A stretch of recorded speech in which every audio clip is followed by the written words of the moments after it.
अस्सलामुअलैकुम। Face to face with Ayesha Bakhsh में आपको खुशामदीद कहेंगे। अपोजिशन की क़यादत बहुत ही मुतहर्रिक है।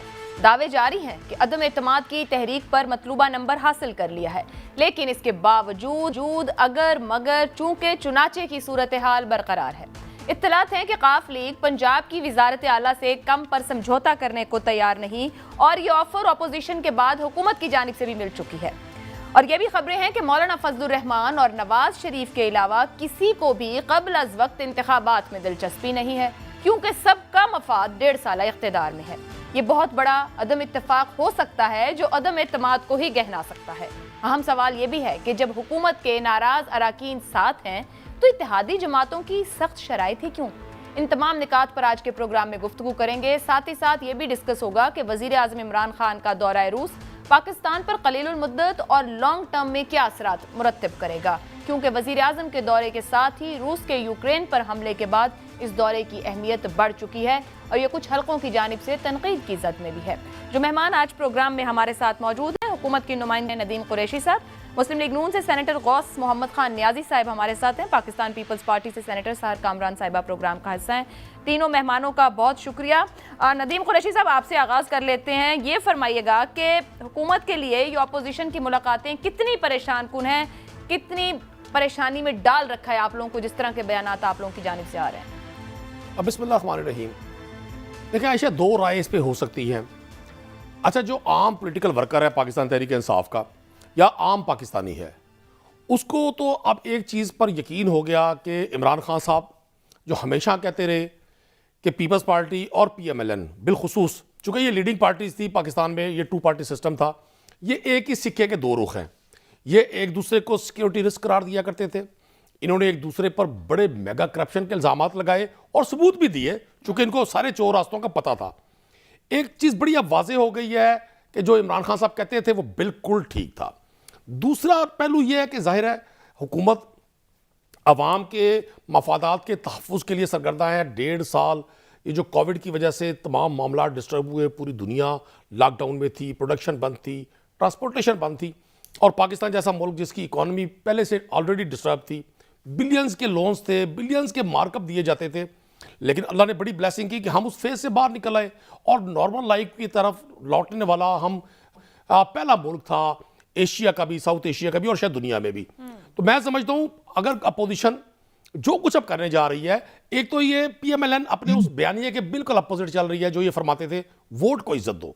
अच्छा, इसमें दिलचस्प बात कुरैशी साहब, कथा कलामी की माजरत, पिछले 20 दिन की मुलाकातें आप कह रहे हैं उसके वो तो कह रहे हैं शहबाज शरीफ साहब हम आईनी काम कर रहे हैं, हम एक बात का आईनी इख्तियार रखते हैं, हम उसे इस्तेमाल करना चाह रहे हैं।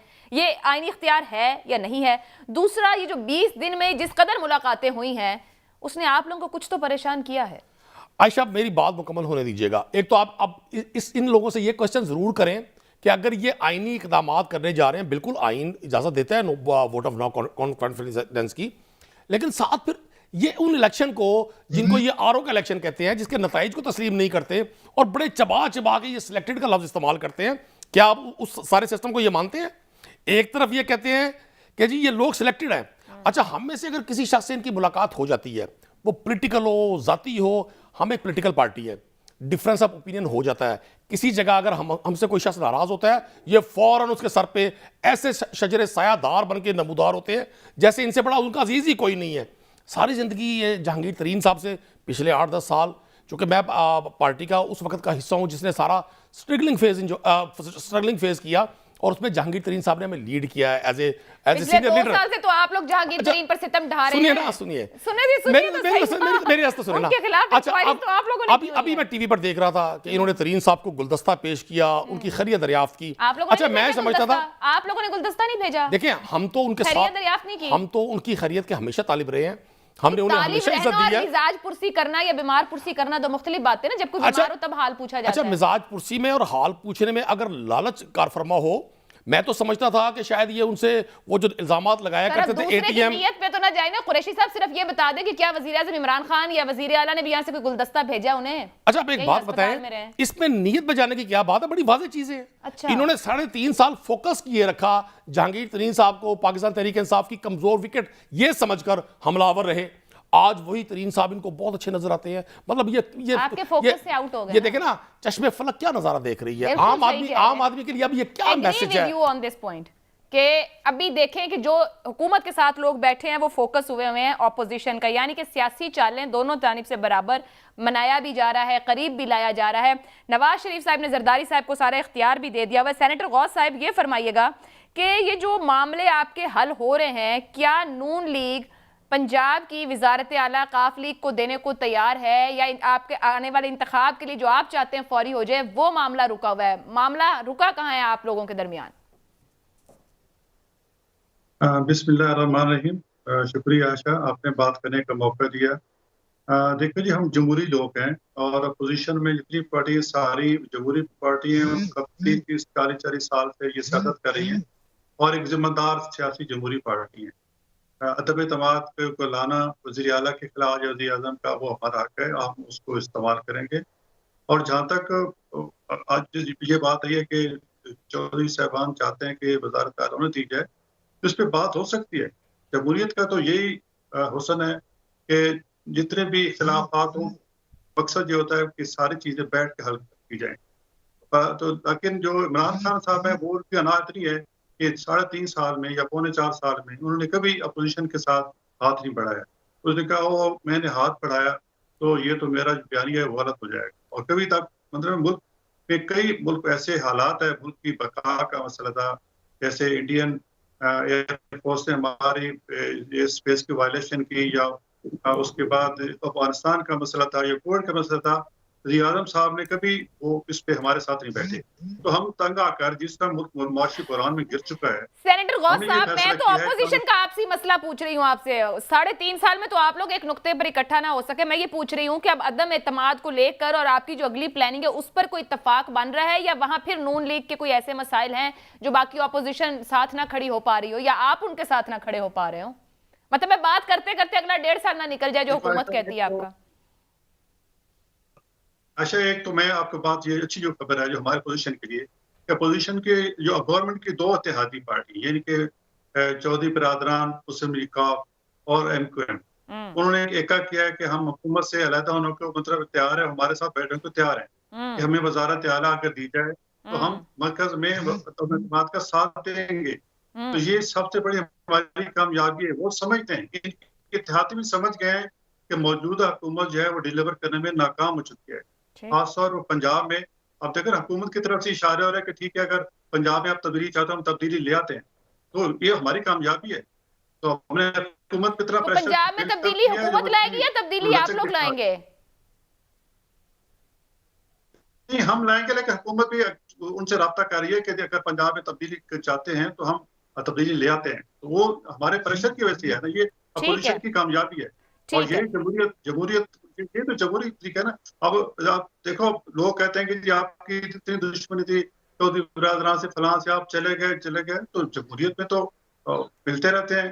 पीपल्स पार्टी और मुस्लिम लीग काफ का कितना इख्तिलाफ था। वो आप सत्ता, आप जियाउल हक का दौर देख रहे हैं, तो ये ज़हूर इलाही साहब को कातिल कहते थे कि जी इन्होंने इसकी वजह से फांसी हुई ज़ुल्फ़िकार भुट्टो को।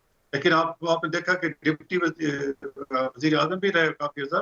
तो सियासत में होता है मिलना जुलना, इख्तिलाफात बुलाकर उनकी खातिर इकट्ठा बैठना, यही जमहूरियत का हुस्न है। और हम इंशाल्लाह चलते रहेंगे और हुकूमत को घुटने टेकने पे मजबूर करेंगे इंशाल्लाह। चलें देखते हैं कैसे घुटने टेकवाती है ये ऑपोजिशन। सहर साहिबा, आपका जितना मफादात में इख्तिलाफ है, अदम एतमाद पर उतना इत्तेफाक मुश्किल दिखाई दे रहा है। बार बार आप लोग ये बता रहे हैं कि नंबर्स पूरे हैं, नंबर्स पूरे, हमें तो इत्तेहादियों की भी जरूरत नहीं। अभी सेनेटर गौस साहब कह रहे हैं कि इत्तेहादी भी साथ खड़े हैं। राइट नाउ प्रॉब्लम अदम एतमाद के बाद के सोल्यूशन के ऊपर है कि उस पर आप लोगों का इत्तेफाक नहीं हो रहा, या अभी वो टाइम नहीं आया है?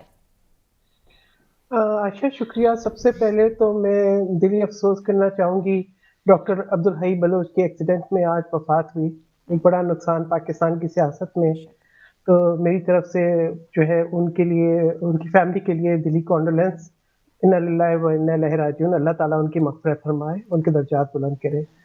अब आ जाए आज की जो आप बात कर रही हैं। देखिए, बात ये है कि तज्ज़िये करना, अंदाज़े लगाना, बयानात देना एक तरफ। हम ये समझते हैं कि हुकूमत की घबराहट का वक्त है और वो घबरा रही है। पीपल्स पार्टी और जो नून लीग है और जो मौलाना फजल रहमान है और बाकी इत्तेहादियों के साथ और जो सियासी जितनी भी जमातें हैं उनके साथ जो मुज़ाकरात चल रहे हैं वो मीडिया पे नहीं चल रहे, ठीक है, ना ही कोई मीडिया पे इस तरह का कोई बयान आया है। अब अंदाजे लगा के गुफ्तगू करना, लॉन्ग मार्च की डेट तय करना, नंबर की बात करना, देखिए आप मुझसे पूछेंगी तो मैं आपको बिल्कुल ऑनेस्टली बताऊंगी आयशा कि ये जो असल मामलात और किस तरीके से हमें आगे बढ़ना है ये सिर्फ हमारे कायदीन को मालूम है, ना मुझे मालूम है, ना गौस बख्श साहब को मालूम है, ना और बाकी मेंबरों को मालूम है, ना हमें ये पता है कि किसने क्या डिमांड की और ना हमें ये पता है कि डिमांड की बात है, हमें ये पता है कि आज पाकिस्तान की बका और सालमियत की बात है। हमें ये पता है कि शेख रशीद साहब अगर बयानात ना देते अजीब व गरीब और अपनी जिम्मेदारियों को पूरी करते तो आज पाकिस्तान की दाखिला सूरत हाल इस तरह की ना होती कि जहाँ पे रोजाना एक के बाद एक वाकया हो रहा है। अगर फवाद चौधरी साहब अपनी वजारत से मुताल्लिक मामलात पर इतने संजीदा होते जितना उन्हें होना चाहिए था तो मामलात और हालात बहुत बेहतर होते। इमरान खान साहब का बयानिया अलिफ से लेके ये तक झूठा निकला है, ठीक है। अब ये कहना कि इमरान खान साहब की बात दुरुस्त निकली, मुझे बताएं कौन सी दुरुस्त निकली? जो उन्होंने वादे किए वो पूरे हो गए, जो उन्होंने यूनिवर्सिटियां बनानी थी वो बन गई, जो लाइब्रेरियां बनानी थी वो बन गई, अदल और इंसाफ का दौर दौरा है, कशकोल टूट गया, कोई जो है किसी किस्म का कर्जा नहीं दिया गया, कोई जो है पॉलिटिकल इंस्टेबिलिटी जो है वो खत्म हो गई, कोई बेहतर हमारे खारजा ताल्लुकात हो गए। तो जहाँ पे भी देखें पाकिस्तान को जो है ना एक काइंड ऑफ एम्बैरेसमेंट का सामना है, ठीक है। ना ही इमरान खान साहब को ये पता है कि किस वक्त क्या गुफ्तगू करनी है।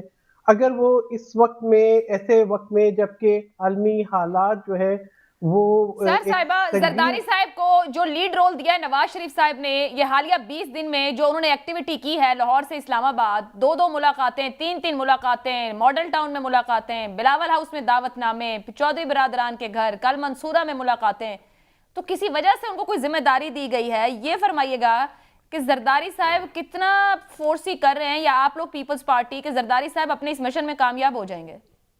देखिए साबिक सदर आसिफ अली जरदारी साहब बहुत ही मुदब्बर और बहुत ही जो है तहम्मुल के साथ चलने वाले सियासतदान हैं जो कि तमाम हालात पे बड़ी गहरी नज़र रखते हैं। वो जो है मीडिया पे प्रोपेगेंडा नहीं करते और बहुत सोच समझ के वो अपना कोई सियासी कदम उठाते हैं। साबिक सदर आसिफ अली जरदारी और चेयरमैन बिलावल भुट्टो जरदारी वो कायदीन हैं कि जिन्होंने ऐसे वक्त में जबकि कोई भी जो है अपोजिशन जमात पार्लियामेंट में बैठने को तैयार नहीं थी, इनको कायल करके पार्लियामेंट में बिठाया। अच्छा। ये वो कायद है जो कि पार्लियामेंट में आए और हुकूमत को कोशिश की कि सही रास्ते पे लेकर आए।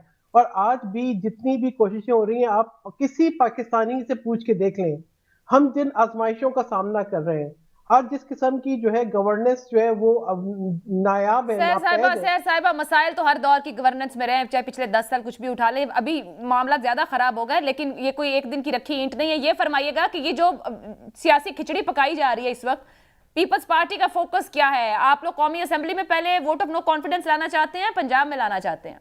अब आयशा, अब ये क्यों चाहती है हर बात मीडिया पे बताएं? आप ये देखें कि आप खुद ही कह रही हैं कि सदर आसिफ अली जरदारी इतने मुतहर्रिक हैं कि हर जगह पे मीटिंग्स हो रही हैं। तो ये मीटिंग्स इसीलिए हो रही हैं डायरेक्ट, ताकि जो है ये बातें जो है कायदीन के दरमियान में रहें, ताकि ये बातें उनको पता है कि कौन सा जो है एक्शन किस वक्त लेना है, किस वक्त जो है अदम एतमाद जो है वो मूव करनी है। ये बता दिया कि इस हुकूमत के जाने का वक्त है, इनकी घबराहट का वक्त है, इनके चल चलाव का वक्त है, और वो आपको नजर आ रहा है घबराने का वक्त है जी। मैं कुरैशी साहब के पास आना चाहूंगी। कुरैशी साहब, उन्होंने कुछ वुज़रा के बयानात भी अभी कोट किए और हकीकतन ऐसा है जो बयानात दिए जा रहे हैं। आज तो इवन शेख रशीद साहब कह रहे हैं तुर्क का पत्ता है और ड्रोन मार देंगे और नीस तो नबूद हो जाएगा, ड्रोन हमला कर देंगे इमरान खान साहब।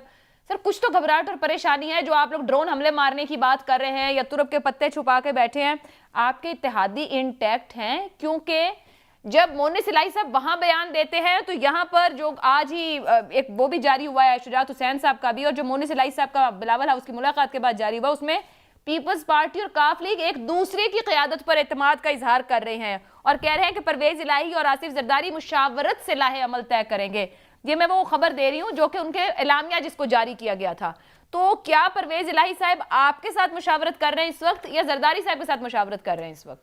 देखिए, पहले तो मैं शेख रशीद साहब के बयान के हवाले से अर्ज़ करूँ। शेख रशीद साहब का अपना अंदाज़ तखातुब है, उनका अपना लबो लहजा है, सियासत के असरार और रमूज़ को वो बहुत बेहतर समझते हैं उन्होंने इस सेंस में कहा कि ये जो आज अपोजिशन इकट्ठी है, सबसे पहला ड्रोन तो ये है कि पाकिस्तानी कौम इनको आज इकट्ठा देख रही है इक़्तिदार के हुसूल की दौड़ में।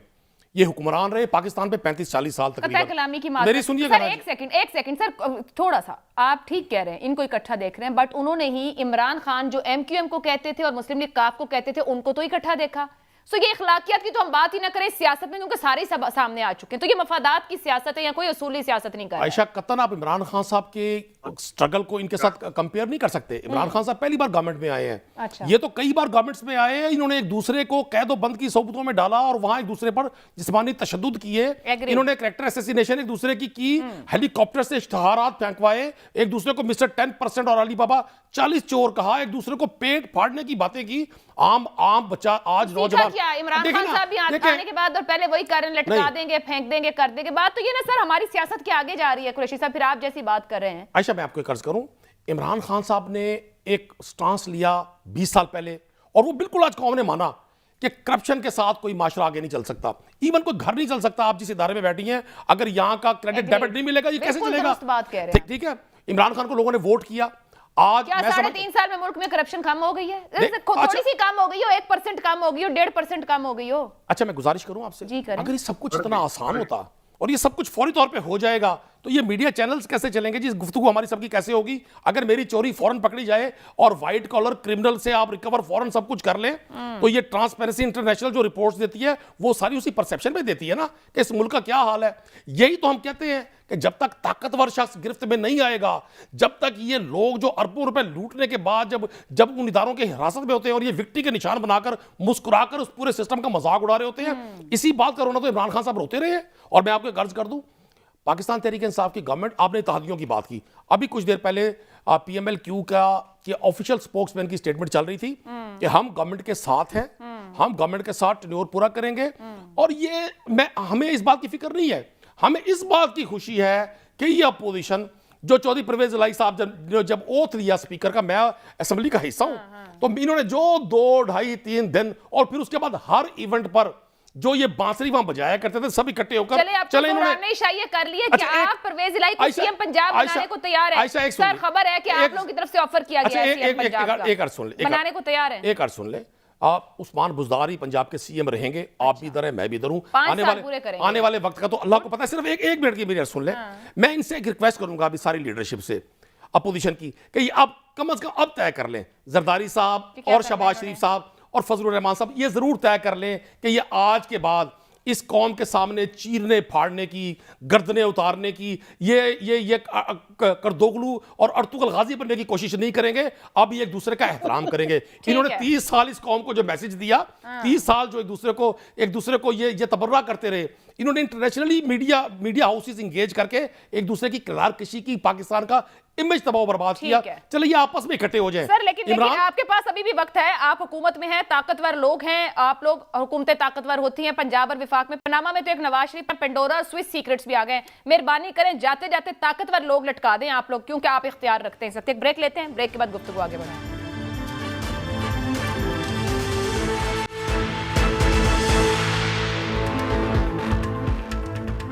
प्रोग्राम में आपको एक बार फिर खुशामदीद कहेंगे। सेनेटर गौस साहब, ये बताइएगा कि जो भी इस वक्त मामला तय कर रही है अपोजिशन आगे बढ़ने के लिए, हुकूमत के खिलाफ अदम एतमाद लाने के लिए, क्या मुस्लिम लीग नून मौजूदा असेंबलियों की मुद्दत के मुकम्मल होने पर राजी है, तैयार है, या आपको फौरी नए इंतखाबात ही दरकार है? देखो जी, हमारी प्रायोरिटी जो है और मौलाना फजल रहमान साहब की प्रायोरिटी, हमारे तो प्रायोरिटी यही है कि, और हमारा ये नजरिया है कि जब तक फ्रेश इलेक्शन ना हो, नया मैंडेट ना हो, जिस पार्टी के पास मैंडेट न हो और कोई ऐसी पार्टी ना है जो सबको साथ मिला के चल सके, वही इस मुल्क को इस गिरदाव से निकाल सकती है। हमारा ये नजरिया है। उसके लिए हमारी प्रायोरिटी जो है वो है कि अर्ली इलेक्शन कराया जाए, जितना जल्दी हो सके मुल्क को इलेक्शन कराया जाए और नया वजीर आजम और नई पार्टी जो पाकिस्तान के आवाम वोट दे वही है।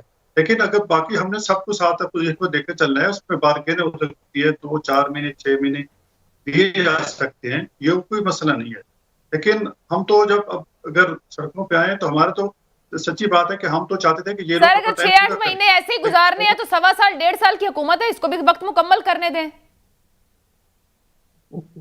छह मतलब ये है कि अगर अगर 1.5 साल अगर कराने तो फिर और वहां तक पहुंच जाएगा कि वापस आना मुश्किल हो तो जाएगा। सर आपके पास कौन अब सा कोई देखो, पॉलिसी है? भी फौरी तौर पे तो आप लोगों का एजेंडा नहीं हमारा- वाजे हो पा रहा कि आप लोग करना क्या चाह रहे हैं। अदम एतमाद का काम एक दिन का थोड़ी होगा, 172 पूरे करके देने हैं, उसमें 9 दिन होंगे हुकूमत के पास भी चीजों को मैनेज करने के लिए, और अभी तक तो इस आपको वक्त आपको वहां पे हुकूमत के इत्तेहादी भी नहीं पकड़ाई दे रहे हैं।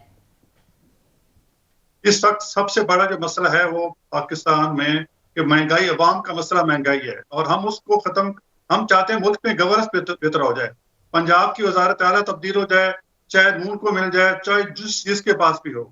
देखो नहीं, शहबाज आपको चाहिए या आप मुस्लिम लीग काफ को देने को तैयार हैं? मतलब मुस्लिम लीग नून पंजाब में वजीर आला परवेज इलाही देखने को तैयार है, राजी है इसके लिए? देखो हम देखो हमारी लीडर जो है वो राब्ते में है, वो कुछ भी बार्गेनिंग हो सकती है, शायद उस पर राजी हो जाए, इस पर मैं कुछ नहीं कह सकता। लेकिन 12 इस हुकूमत से, इस वजीर आला से और इस वजीर आला से निजात दिलाने में इस मुल्क का भला है, अवाम का भला है। देखो महंगाई इंटरनेशनल तौर पर हुई, हम समझते हैं, लेकिन आधी महंगाई जो है अगर गवर्नेंस अच्छी की जाए तो वो खत्म की जा सकती है। हमारा ये नजरिया है, और इंशाल्लाह खत्म करके दिखाएंगे। कुरैशी साहब, आप वजीर आला बदलने को तैयार हैं? वो तो कह रहे हैं हम वजीर आला परवेज इलाही को लगा लेंगे। नहीं, ये वज़ीर आला खुदा न खास्ता आपने किसी इंस्टीट्यूट का हेड बदलना है, 12 करोड़ के सूबे का वज़ीर आला है, पूरे पंजाब के अरकान असम्बली जो पाकिस्तान तहरीक इंसाफ की कोलिशन इत्तेहादी और कोलिशन जमात सबका उनको एतमाद हासिल है। नहीं, जो आपके नाराज अरकान है सर वो मना लिए गए हैं। हमसे कोई नाराज नहीं है। अच्छा। हम एक पॉलिटिकल पार्टी हैं, हम प्राइवेट लिमिटेड कंपनी नहीं है कि बॉस की मर्जी के खिलाफ हमने कोई लफ्ज़ नहीं कहना। हमारी जमात में इजहार राय भी होती है, इख्तलाफ राय भी होता है, और फिर जो अमीर की अतात कहती है फिर उसके मुताबिक चलते हैं। आज भी वज़ीर आला पंजाब ने लाहौर में ये सगियां पुल का जो इफ्ताह किया, और बड़े बड़े मैं अभी मेरी मुलाकात हुई है, ही इज़ वेरी कॉन्फिडेंट, और हम तो बड़ा एंजॉय कर रहे हैं इनकी इस कैफियत को। अच्छा। मैं एक पॉलिटिकल वर्कर हूँ। मैं जब ये बेनज़ीर भुट्टो साहबा के हवाले से PMLN बड़े अरूज पे हुआ करती थी, मैं कॉलेज यूनिवर्सिटी का स्टूडेंट था, यकीन करें मुझे बड़ी हंसी आती है। आज चूंकि सोशल मीडिया ने सारी चीज़ों का रिवाइवल बड़ा आसान कर दिया, एक से बढ़कर एक क्लिप, और मैं हैरान होता हूँ कि ये किस तरह से डाइजेस्ट करते हैं सारी चीज़ों को, किस तरह से भूल जाते हैं इन चीज़ों को। पूरे 1.5 साल चौधरी परवेज इलाही साहब स्पीकर पंजाब असम्बली है, हम हिस्सा है गवर्नमेंट का, तो हम इनको बर्दाश्त करते रहे। बजट सेशन हो, कोई आइन साजी हो, किसी तरह का कोई पंजाब के लोगों की वेलफेयर का के लिए कोई कानून बनाओ, पूरी अपोजिशन ने मतलब गैर अखलाकी एहतजाज तक इन्होंने किए। जो कुछ ये कर सकते थे, ये फिजिकल असॉल्ट पे तैयार थे वाह, लेकिन आज इनको हर चीज़ भूल गई है। ये बड़े अच्छे हो गए हैं। मुझे समझ नहीं आती ये क्या लोग हैं, ये क्या क्या लॉट है पाकिस्तान के उन लोगों की जो कहते हैं जी हम बड़े एक्सपीरियंस लोग हैं, हमें बड़ा तजर्बा है डेमोक्रेसी का, ये एकदम सारी बातों को भूल जाते हैं। ठीक है। और सहर कामरान साहिबा, हुकूमत का मौक़िफ़ भी आ रहा है, नून लीग की भी बात आपके सामने है, क्या ये तो कह रहे हैं कि आप लोगों की सियासत ही को सवालिया निशान बनाया होगा, और वो PTI ऐसा ही राय रखती है। कबल अज वक्त इंतखाबात, यानी कि नवाज शरीफ और मौलाना की जो राय है कि फ्रेश इलेक्शन के बगैर, मैंडेट के बगैर आगे नहीं, पीपल्स पार्टी ये ख्वाहिश पूरी करेगी? देखिए, मैं आपसे दोबारा ये कहूंगी कि ये बातें कायदीन के दरमियान हैं, और जो भी उनकी अंडरस्टैंडिंग होगी वो जरूर होगी। अब ये इसके ऊपर तज्जिया अपनी जगह, और मैं ये नदीम कुरैशी साहब से बोलूंगी कि आप इमरान खान साहब के बयानात सुने, पुराने सारे हैरानी कम हो जाएगी, तबीयत में इफाका होगा। ठीक है, हमने तो सीख लिया, इमरान खान साहब भी कुछ सीख लें और आप लोग भी कुछ सीख लें। वो चोर डाकू जिनको चपड़ासी नहीं रखना था, और जो तर्ज गुफ्तगू आज है, और जो करप्शन की बात कर रहे हैं उसकी भी मैं कहूं कि जी करप्शन के तो सारे रिकॉर्ड आपने तोड़ दिए।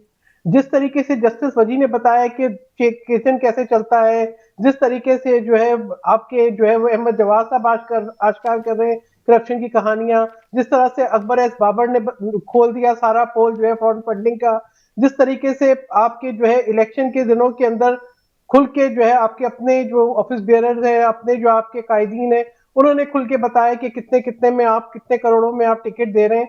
तो ये सारी बातें छोड़ दें। ये जो ना आपके जो करप्शन इस्टेब्लिश हो चुके हैं, जिनको आप माफिया कहते हैं, जिस तरीके से अद्वियात का करप्शन था, आटा चीनी का करप्शन था, जिस तरह से करप्शन अब आप पीपल्स पार्टी से ताल्लुक रखती हैं, आपको अंदाजा होगा कि आपकी जमात इस वक्त क्या एक्टिविटी कर रही है। अगर तो इत्तेफाक ना हुआ, अगर नून लीग के मुतालबात और पीपल्स पार्टी की ख्वाहिशात में इत्तेफाक ना हुआ तो अदम एतमाद नहीं आएगी। और अदम देखिए, एतमाद आयशा, नहीं मुझे आएगी तो जो बिल्कुल आप लोग चाह रहे हैं वो अंदाजा है और होगा यकीन नहीं। भी है। मैं आपको बताऊं आयशा, मुझे अंदाजा भी है और मुझे यकीन भी है। ठीक है, मुझे अंदाजा भी है मेरा और इसलिए मुझे बड़ा यकीन सादा भी सा है, सवाल इसके है साथ-साथ आपसे कि मुझे इस एहसास वक्त आप जिम्मेदारी लोगों भी के है। दरमियान डिसएग्रीमेंट किस मामले पर है? पंजाब में आए या आयशा, विफाक में पहले अगर आए? आप मेरी बात और मुकम्मल होने दें, जी अगर आप मेरी बात मुकम्मल होने दें, तो मैं कह रही हूँ मुझे अंदाजा भी है, मुझे यकीन भी है और मेरे अंदर एहसास जिम्मेदारी भी है। मेरे अंदर एहसास जिम्मेदारी भी है कि मैं जो है अननेसेसरी स्टेटमेंट्स देने के बजाय मेरे कायदीन जितनी मेहनत से इस हुकूमत से निजात दिलाने की कोशिश और ठीक काविशें है, कर हम रहे हैं, कायदीन की बात तो नहीं कर रहे कामयाबी सर भी है। साहिबा। मैं इस वक्त आपको एक पॉलिटिकल पर्सन के तौर पर, आप एक जमात को रिप्रेजेंट करती हैं, आपकी राय आपसे पूछ रही हूं कि क्या फ्रेश इलेक्शंस की तरफ जाना चाहिए वोट ऑफ नो कॉन्फिडेंस के बाद, या इस निजाम का जो 1.5 साल रह गया है वो मुकम्मल होना चाहिए और इन हाउस चेंज कोई हो जाए? देखें बात यह है कि तमाम पार्टी से एक बात मुत्तफिक है कि फेयर एंड फ्री इलेक्शन होना चाहिए। अब इसके अंदर तमाम आईनी और जमहूरी जो ऑप्शंस हैं उनको सामने रखा जाएगा और ये एक मुत्तफिका तौर पे डिसाइड होगा कि इलेक्शन जो है कब और किस वक्त करने। यकीनन तमाम पार्टीज ये चाहेंगी कि अर्लीस्ट इलेक्शन हो, लेकिन उसके दरमियान जो मुख्तलिफ जो ऑप्शंस हैं, जो आईनी ऑप्शंस हैं, इलेक्शन कैसे इंश्योर करने फेयर एंड फ्री, वो भी जो है बिल्कुल मद्देनजर है कायदीन के और उनको सामने रख के फैसला होगा। अच्छा, ठीक है, एक तो एक इसके और इंतखाब में ओपिनियन सामने आ रहा था कि कौमी असेंबली के इंतखाबात फौरी करवा दिए जाएं, ये भी एक डिस्कशन में है चीज, और सूबाई असेंबलियों को चलने दिया जाए, उनकी मुद्दत मुकम्मल हो। आपकी राय में ये तजवीज कितनी काबिल अमल है? मैं आपको ये बताऊं कि आयशा, तमाम तजावीज जो है वो जेर गौर है। ये भी कि जी किसके खिलाफ पहले अदम एतमाद लाई जाए, ये भी कि तमाम इलेक्शन एक वक्त में किए जाए, ये भी कि इलेक्शन मरहलावार किए जाए। ये तमाम फैसले जो हैं, मैं ये बता रही हूँ कि इस वक्त अगर मैं इतनी ही तो इमेच्योर कोई बात करना चाहती और मैं इस पर तबसर नहीं, आई थिंक रिस्पॉन्सिबिलिटी और एहसास जिम्मेदारी यही कहती है कि ये बातें जो है कायदीन की तरफ से आनी है, उन्हीं की तरफ से आने दें, क्योंकि ये अभी मैं समझती हूँ मशावरत का जो अमल है वो तो काफी हद तक मुकम्मल हो चुका है। अब एक्शन जो है वो ऑन द वे है। हम तो इस वक्त जो है अवामी मार्च की तैयारी कर रहे हैं और भरपूर तरीके से कर रहे हैं, क्योंकि that is reflection of the public sentiments. ठीक तो है, वो जो है आप ठीक है कुरैशी साहब, तो- अभी ऑपोजिशन की गुफ्तगू चीजें जैसे आप लोगों की तरफ से कहा जा रहा है कि तुरप के पत्ते रखे हैं, सीने से लगा के रखे छुपा के, तो वो भी कह रहे हैं सिर्फ लीडर्स ऊपर के 3-4 को पता है क्या करना है, और अगर मगर चूंकि चुनाचे पे है तो टाइम आप लोगों के पास भी मौजूद है और ये ऑपोजिशन दे भी रही है। 3 ग्रुप पर भी काफी फोकस है। शेख रशीद साहब ने भी मशवरा दिया है वजीर आजम साहब को, तो क्या कोई पैगाम भेजा गया है उन्हें, कोई आपने उनसे राब्ते की बात की है कि मिल बैठे दोबारा से, अगर कोई आपस में रंजिश है तो उसको भुला दिया जाए, या आप लोगों ने वैसे ही भुला दिया हुआ है? देखिए, तरीन साहब बड़े कुशादा दिल और बड़े वज़ादार और आला ज़र्फ़ इंसान है। मैंने पहले भी अर्ज़ की, 12-13 साल की जो स्ट्रगल थी तहरीक इंसाफ की, तरीन साहब उसके हरावल दस्ते का हिस्सा थे, वो लीड कर रहे थे।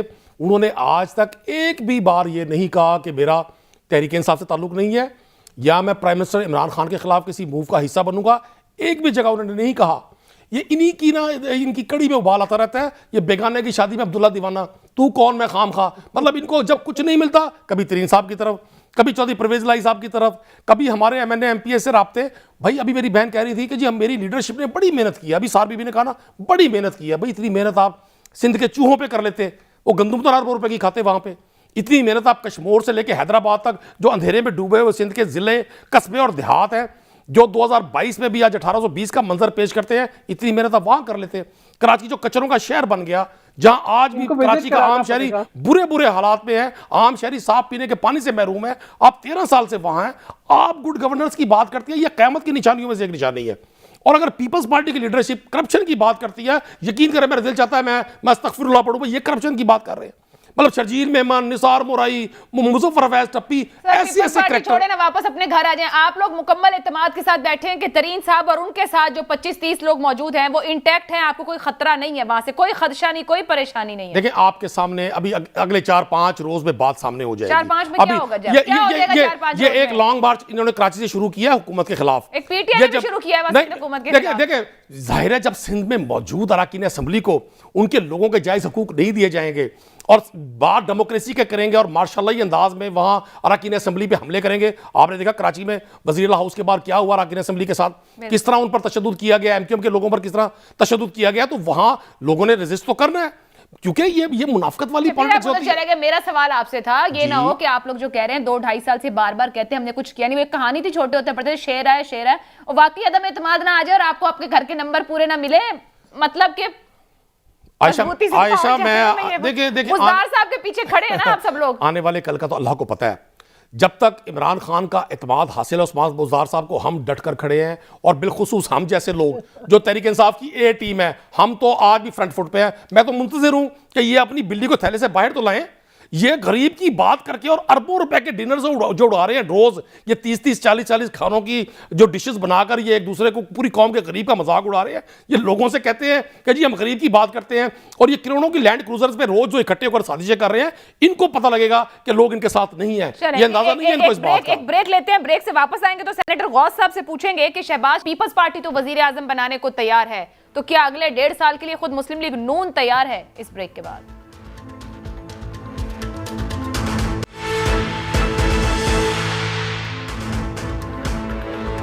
प्रोग्राम के आखिरी हिस्से में आपको एक बार फिर खुशामदीद कहेंगे। सेनेटर गौस साहब, आपसे 2 सवालात। पहला तो वही कि क्या नून लीग, जैसा कि पीपल्स पार्टी शहबाज शरीफ साहब को वजीर आजम कहती है, अगर वोट ऑफ नो कॉन्फिडेंस आपकी सक्सेसफुल रहती है, नून लीग राजी है शहबाज शरीफ को वजीर आजम पाकिस्तान बनाने को? देखिए जी, ये तो फैसला प्राइम मिनिस्टर हमारे जो साबिक वज़ीर आज़म है, हमारे लीडर है मोहम्मद नवाज शरीफ साहब, उन्होंने करना है कि किसको वज़ीर आज़म बनाना है। पर बाकी दूसरी बात आपने की कि क्या आप फौरी इलेक्शन कराएंगे, उसके बारे में ये कहूंगा कि जो भी बनेगा, चाहे शहबाज साहब बने या हमारी पार्टी से कोई भी बने, तो अभी तो नए इलेक्शन में बहुत सी रुकावटें हैं। मसलन इलेक्शन कमीशन के मेंबरान की तादाद जो है, वो 2 मेंबरान जो हैं वो अभी तक बन ही नहीं सके। खान साहब एक साथ से नाव बना के बैठे हैं कि जी किस तरह पोजीशन लीडर को खत नहीं लिख रहे, फोन नहीं करना, नहीं गवारा कर रहे कि बाई कंसेंसस से कम इलेक्शन कमीशन तो मुकम्मल हो जाए। वो 2 मेंबरान इन्होंने उनका तयन कर रहा है, मुतय्यन कर रहे हैं। उसके बाद इलेक्शन के तरीक़ेकार पे काफी इख्तलाफात हैं। जैसे आज हक साहब ने कहा कि हम पीवीएम मशीन से इलेक्शन को पसंद नहीं करते। इसके अलावा बहुत सी और बातें हैं। बहुत सी एक जरूरी कानून साजी है इलेक्शन में जाने से पहले, तो वो 2-3 या 4 महीने में हो सकती है, और उसके बाद नए इलेक्शन में जाया जा सकता है। अगर इस साल के आखिर में इलेक्शन हो जाता तो मेरे ख्याल में फिर भी बुरा नहीं है। हमारी प्रायोरिटी यह है कि जितना जल्दी नया मैंडेट, देखो वज़ीर आज़म कोई बन भी जाता है, आपकी प्रायोरिटी ये है कि आपकी सोच में क्लैरिटी नहीं है। आप ये कह रहे हैं जब आप खुद फैसले नहीं कर पा रहे तो जितना जल्दी तो उसके बाद आएगा ना, जब पहले फैसले आप लोग कर लेंगे। अगर नून लीग को अपनी तरफ से वजीर आजम के लिए कोई नाम देना पड़े तो आपको तो ये भी पता नहीं है वो कौन होगा। वो सोचेंगे नवाज शरीफ साहब जो इस मुल्क में नहीं है पिछले 2-2.5 साल से। हमारे कम से कम ये क्लैरिटी तो हो सकती है, या कोई और ऑप्शन भी मौजूद है नून लीग के पास? मैं बताता हूँ ना, हमारी जो पार्टी की एग्जीक्यूटिव कमेटी है, जो सेंट्रल एग्जीक्यूटिव कमेटी है, उसने सारा इख्तियार मियां नवाज शरीफ साहब को दिए कि आप जिसको नॉमिनेट करें वो आगे आ जाए, हमें कोई इतराज नहीं है। अब वो ज़ाहिर बार के उसमें बातचीत हो रही होगी, अगर इस पे इत्तेफाक होता है कि मुस्लिम लीग नून का वज़ीर आज़म है, तो जिसको वो करेंगे उसको सबका इत्तेफाक होगा, सारी पार्टी का इत्तेफाक होगा। तो क्या नून लीग इस पॉइंट पर कहां खड़ी है कि आप विफाक में, यानी कि विफाकी जो इंतखाब है आपका, क्या उस पर आप चले जाएं और सूबों को, असेंबलियों को चलने दिया जाए, ये अपनी मुद्दत मुकम्मल करें? इसके ऊपर क्या पॉइंट है आपके अंदर जमात में? इस बात तो शायद में डिस्कशन ही नहीं हुई इस बात पे, लेकिन मैं आजादी तौर पर समझता हूँ कि हमारे मुल्क में तभी जमहूरियत इतनी ज्यादा स्ट्रांग नहीं है कि वफाक में करा दीजिए, सूबे पे ज़ाहिर है वफाक में जब इलेक्शन होंगे तो सूबे में जिसकी हुकूमत है वो सर अंदाज तो होगा।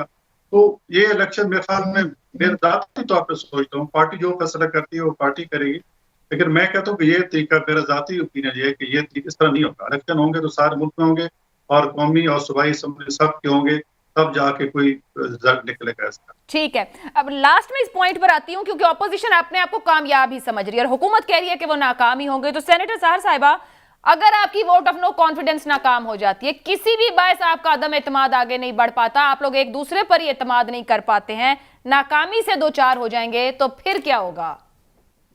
अच्छा, पहली बात तो ये है कि तमाम जो है वो मुशावरत और तैयारी और पूरे एतमाद के साथ नो कॉन्फिडेंस आएगी। ठीक है, अपोजिशन जो है वो किसी परेशानी में नहीं है, किसी घबराहट में नहीं है। इस वक्त घबराहट में सिर्फ हुकूमत नजर आ रही है। अपोजिशन बड़े तहम्मुल के साथ पाकिस्तान के तमाम जो हालात है जो मामलात हैं उनको देख के फैसला कर रही है। और जब नो कॉन्फिडेंस मूव होगी तो यकीनन इतनी तैयारी के साथ होगी। और आपके सामने एक मिसाल है कि जिस तरीके से यूसुफ रज़ा गिलानी जो है वो इलेक्ट हुए थे, इसी तरीके से एक मुकम्मल फिजा बना के, एक मुकम्मल इत्तेफाक के साथ, एक मुकम्मल मुशावरत के साथ नो कॉन्फिडेंस मूव जो है वो लाई जाएगी। और मैं बताऊं कि बहुत से ऐसे मेंबर हैं पीटीआई के जो समझते हैं कि पीटीआई का बोझ उठा के अब वापस हलकों में नहीं जा सकते। जितना भी इनका बयानिया सर था। साहिबा, कतई कलामी की माजरत, आप गिलानी साहब का हवाला आप सब लोग देते हैं, मगर आपको भी पता है कि चंद ही घंटों में आपके नंबर कैसे घूमे थे कि आप लोगों को भी समझ नहीं आ सकी थी। तो वो वाला यकीन क्या इस वक्त ऑपोजिशन को है कि जो आपके साथ है वो वाकई आपके साथ है? देखिए, वो नंबर्स कम नहीं हुए थे आयशा, वो एक मैनोवरिंग हुई थी, वो एक मैनिपुलेशन थी जहां पे एक वैलिड वोट्स को लेके जो है उनको जो प्रिजाइडिंग ऑफिसर ने उसने एक बाइसिस अपनी शो की कि उनको रिजेक्ट किया। वो केस अभी भी अदालत तो में फिर है। असेंबली में स्पीकर तो उनके बैठे हैं, अगर आप प्राइम मिनिस्टर के खिलाफ ले आएंगी तो अब भी कुछ भी हो सकता है वहां पर। देखिए, मैं आपको बता रही हूँ ना कि इस वक्त जो है इस हुकूमत के घबराने का वक्त है।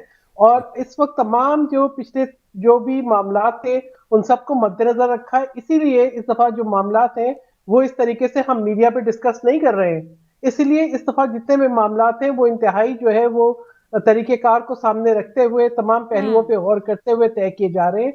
और आपको मैं बिल्कुल ये यकीन से बता रही हूँ कि तहरीक अदम एतमाद कामयाब होगी और इंशाल्लाह जरूर कामयाब होगी। इसलिए कि ये पाकिस्तान के अवाम की भी ख्वाहिश है, वो भी यही चाहते हैं कि ये तहरीक अदम एतमाद जो है कामयाब हो। अवाम की ख्वाहिश पता नहीं क्या है, मगर जो अपोजिशन की ख्वाहिश है उस पर शेख रशीद साहब ये कह रहे हैं कि आप कहीं कुछ ऐसा ना कर बैठे कि सियासी खलफशार बन जाए और फिर आपको लेने के देने पड़ जाए। वो तो यहाँ तक कह गए कि शारा दस्तूर पर अपोजिशन की खबर खुद जाएगी। ये भी उन्होंने आज कह दिया। बात यह है शेख रशीद साहब जो है अगर अपनी जिम्मेदारियों पर तवज्जो दें, अभी तो उन्हें अपनी हैसियत इधर खुद साबित करनी है। जिस तरीके के बयानात जो है हुकूमती तर्जुमान उनके बारे में देते हैं, ठीक है, जिस तरीके से उनसे खुद को अलग रखते हैं, जिस तरीके के बयानात शेख रशीद साहब के बारे में इमरान खान साहब दे चुके हैं, जिस तरीके से वो मीटिंग से उनके जो मनाजिर जो वीडियो क्लिप सामने आ रहे हैं, मैं तो गुफ्तगू करना नहीं चाहती। मगर वो खुल के कहते हैं कि वो वजीर आजम ही को सबसे ज्यादा इत्तेमाद करते हैं। कुरैशी साहब, जितनी बार सहर साहिबा ने कह दिया है कि हुकूमत घबराहट में और हुकूमत घबरा रही है, आप मुस्कुरा रहे हैं, अब घबरा लें थोड़ा सा मेरा ख्याल से। देखिए सहर साहबा मेरी बहन है, अगर वो समझती हैं कि इनके इस लफ्ज से इनको तस्कीन मिलती है तो मैं इनको क्यों इनकार करूंगा जी। अगर ये खुशी होती है तो ये खुश हो लें। मैं तो समझता हूँ हम डेमोक्रेटिक लोग हैं, सही मानों में आप पता चलेगा कौन वोट को इज्जत देने का अलमबरदार है और कौन इस वर्ड को सिर्फ एज ए स्लोगन यूज करता है। सही मानों में पता चलेगा कौन शख्स कहता था जब इनको सियासी शहीद भी बने देंगे। देखिए मैं अर्ज करूँ आपको, हमने आपका पहले भी मुकाबला किया, पीपल्स पार्टी का भी किया, पीएमएलएन के भी किया, आप इकट्ठे थे तब भी मुकाबला किया, आप अलग थे तब भी मुकाबला किया, अब भी हम मुकाबला करेंगे। और मैं तो समझता हूं कि बिल्कुल डेमोक्रेटिक आपका हक है। आपने बड़ा अच्छा किया ये मूव करके पाकिस्तानी अवाम को वो बता दिया जो हम बताना चाहते थे, जिसकी हम कोशिश कर रहे थे कि भाई इनके मफादात जब टकराव होगा। ठीक है जी, मेरे पास वक्त खत्म हो गया। बहुत बहुत शुक्रिया नदीर साहब, सेनेटर गौस साहब, सेनेटर सहर कामरान साहिबा। ऑपोजिशन बार बार कह रही है कि हुकूमत घबरा रही है। हुकूमत घबराहट में है या नहीं ये तो तभी पता चलेगा जब ऑपोजिशन पूरे एतमाद होकर अपना लाहे अमल सामने रखेगी। मुझे इजाजत दीजिए, अल्लाह हाफ़िज़।